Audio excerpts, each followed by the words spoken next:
This is your 10th DWI. It's not your 5th. It's not your 8th. It's the 10th. I'm sorry, I'm very nervous today. I'm asking you, please do not send me back to prison. I am definitely headed in the right direction. Your last sentence was for 15 years in prison. The one before that was for 10. Another 10 year back in 09. I mean, this goes back to the 90s. The fact is, we're just lucky that you haven't killed someone in our community. I just can't do it. I'm going to sentence you to a term of... This woman is in court for her 10th DUI. Yes, 10. She's blaming her childhood and past trauma for everything, but the truth is, excuses don't work anymore. Everyone can see she's running out of chances. Honestly, it's crazy she's still allowed to drive. Comment below, should she get treatment, or is it finally time for prison? Ma'am, are you Catherine Welch? Yes, Your Honor. And Ms. Welch is here with her attorney, Mr. Gertz. State's attorney is present. Ms. Welch was previously in court, entered a plea of guilty to driving while intoxicated third or more, as well as a prior offense, which made it a second-degree felony offense. There was no agreement with regard to punishment. I have received the pre-sentence report, and has everyone had an opportunity to review that report? Okay, is everyone ready to proceed with sentencing then? Yes, Judge. Yes. All right, then, argument.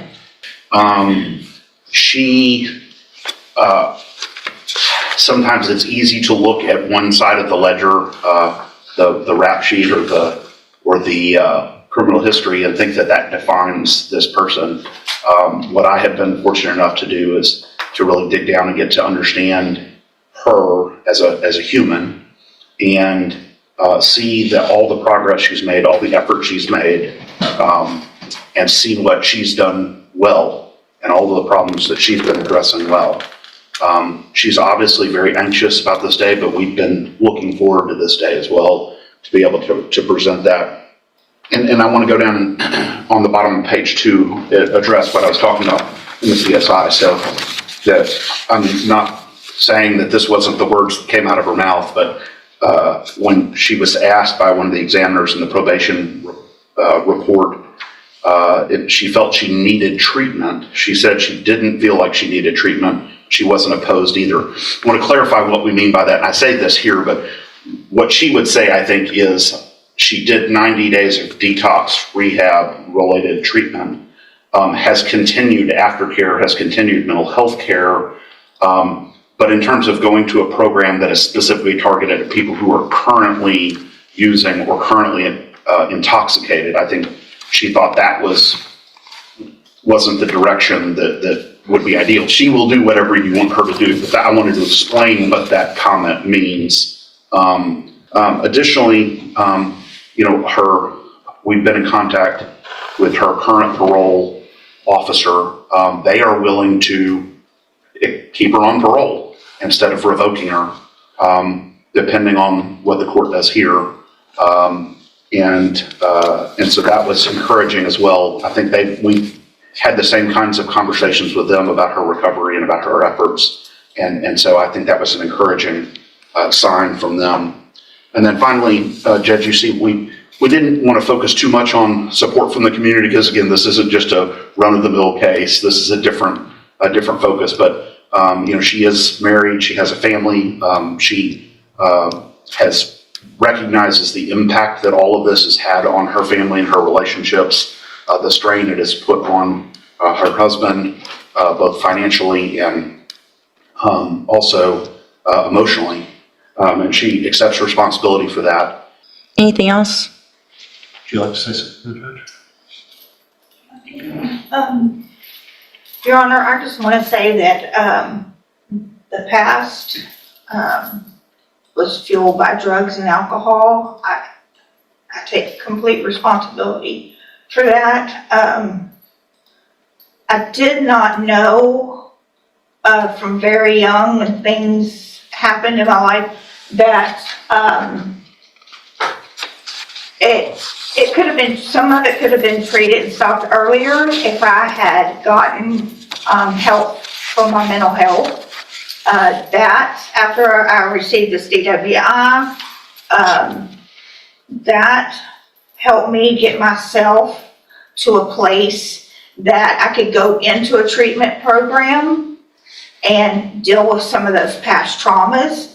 In the past, I didn't. I medicated and drank to just forget about the pain, just numb myself out. I didn't know how else to deal with that. And when I got on my mental health meds, and I had bipolar, I had PTSD, and my mind back then was very chaotic. And I just want to say, after I had my mental health meds, I was able to go through treatment at Santa Maria in Houston, and that place really saved my life. I did extensive 90-day treatment with trauma counselors. It was a trauma-informed community there. And also, when I completed that, I worked an outpatient program, but I still lived on their facility. I went to the sex trafficking and recovery program, and I was in that for about 8 months, where I got the state paid for the counseling for trauma still. And I just worked really hard in that. I got a job while I was in there. And then once that program was over, I moved to a sober living facility in Oxford House in Spring, and I worked there until I felt like I was strong enough to come home and do what I needed to do. And I was in the complete program for right out a year.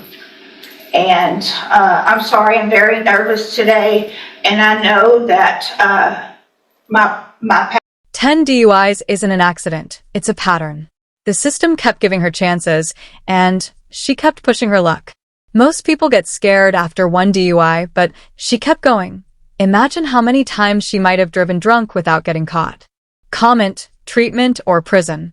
Personally, 1 year per DUI seems fair. But you know, the things that I had to deal with within myself from when I was a little girl, those are things that you don't go to prison, even in their programs there, that you don't talk about. It's just, you just don't. And I'm asking you, please do not send me back to prison. I want to move forward. I have moved forward in my life, and this year that I've been in jail has given me more time to think and know that I am definitely headed in the right direction. I have a sponsor. I attend AA at home. I had moved on with my life as far as I could with my sobriety. I mean, I knew this charge was out there. And I think I made some really good choices with my Mid-County AA friends. They've helped me a lot, and I am open to anything. I will abide by all the rules and do anything that's asked of me. And I think, I know now that I'm responsible and capable of taking care of my business and my life. Thank you. So, Ms. Welch, Ms. Malfino probably said it yet best, and I get this often, and they don't envy my position, and this is the worst part of my job. But I worked hard to get here, and it's my job. Part of my job, it's several things, and it's to look at, obviously defendants and giving chances and things like that, but it also is about making our community safe. And I have to look back, this is your 10th DWI. It's not your 5th. It's not your 8th. It's the 10th. And while I understand the trauma that you went through, that you've been to safe P 3 times, You've been given opportunities on probation where they were revoked. You've had opportunities while you were on parole to do what you have done now. And while I appreciate what you've done, and I think that's great, and my goal isn't to, to stop any improvement, but I can't, in my opinion, in good faith, go home tonight, look myself in the mirror and say I gave somebody on their 10th DWI, that your last sentence was for 15 years in prison. The one before that was for 10. The one before that, you've gone to another 10 year, back in 09. I mean, this goes back to the 90s. You got a 10-year sentence in 2011. While you're on parole for that one, you get another one, so they give you 15 years, and you get out and you're on parole and you do it again. The fact is, we're just lucky that you haven't killed someone in our community 9 times over, being given opportunities. I just can't do it. I'm going to find that you entered your plea of guilty freely and voluntarily. I'm going to find and your plea of true to the prior offense. I'm going to find sufficient evidence to find you guilty, and at this time find you guilty of driving while intoxicated. I'm going to sentence you to a term of 18 years in the institutional division of the Texas Department of Corrections. You will receive credit on that sentence for any time that you've been in custody that the law gives you the right to receive. You're going to be handed a trial court certification that shows this was not, well, I guess there was an agreement because the waiver of the enhancement, which could have been a 25 to life, as Mr. Gertz said. So I'm going to hand you the certification that shows this was an agreement. You've waived your right to appeal. I'm also handing you a written admonishment regarding your ineligibility to possess a firearm or ammunition.